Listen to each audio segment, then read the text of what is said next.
ఇందులో వచ్చేసి half cup బియ్యం తీసుకున్నాను, అరకప్పు బియ్యము, అలాగే మీడియం సైజు ఒకటి బీట్రూట్ లేదంటే హాఫ్ బీట్రూట్ అయినా తీసుకొని ఇలాగా కట్ చేసి వేసుకోవాలి. ఇందులోకి పసుపు, అలాగే కొద్దిగా ఉప్పు, 2 గ్లాసుల నీళ్ళు తీసుకొని ఈ ప్రెషర్ కుక్కర్లో దీన్ని క్లోజ్ చేసేసి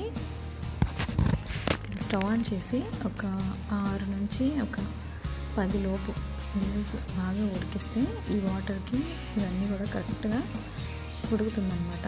మాడిపోదు, అలాగే నీళ్ళుగా ఉండదు, కరెక్ట్గా సరిపోతుంది. చిన్నపిల్లలకి ఇది చాలా ఈజీగా, హెల్దీ కూడా తొందరగా అవుతుంది. చూడండి, చాలా చక్కగా కుక్ అయిపోయింది, ఉడికింది మొత్తం రైస్ అంతా కూడా. దీన్ని మనం టేస్ట్ చేసి పిల్లలకి పెట్టుకోవచ్చు. Thanks for watching.